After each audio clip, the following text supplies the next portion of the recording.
অভিজ্ঞতা। এখানে পানির নিচে নেমে দেখতে পারবেন নানা রঙের জগৎ, যা আপনি দাঁড়িয়েও কখনো কল্পনা করতে পারবেন না। আমরা সবাই খুব এক্সাইটেড ছিলাম, যাওয়ার পথে এই দৃশ্যগুলো উপভোগ করছিলাম। সাবমেরিন ট্যুরের একটা নাম আছে, সেটা হচ্ছে ওয়াইল্ড সাবমেরিন মালদ্বীপস।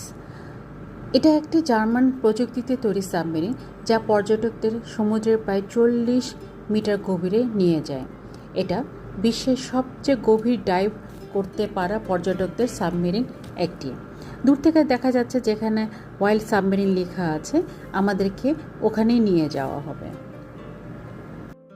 সাবমেরিনের সময়কাল প্রায় 45 মিনিট থেকে 1 ঘন্টা, আর প্রাপ্তবয়স্কদের জন্য এখানে রাখা হয় $90 থেকে $100 মতো, আর বাচ্চাদের জন্য 3 থেকে 12 বছরের জন্য রাখা হয় $50 থেকে $60 মধ্যে। শিশুদের জন্য, বেশি ছোট শিশুদেরকে ওরা অ্যালাউ করে না। সাবমেরিন ঢোকার পরে মনে হবে আপনি একটা ছোট কিন্তু সুরক্ষিত জাহাজে উঠেছেন। ভিতরে বসার সুবিধা, এয়ার কন্ডিশন ও বড় কাচের জানালা আছে, যার মাধ্যমে আপনি পানির নিচের বিভিন্ন রঙিন দুনিয়া দেখতে পারবেন।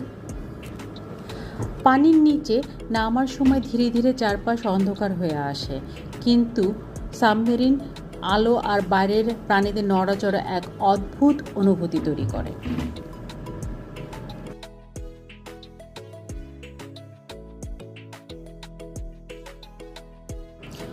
সাবমেরিন যখন পানির নিচে নামে, তখন মনে হয় কোনো এক জাদুর জগতে যাচ্ছেন। নীল পানি, চারপাশে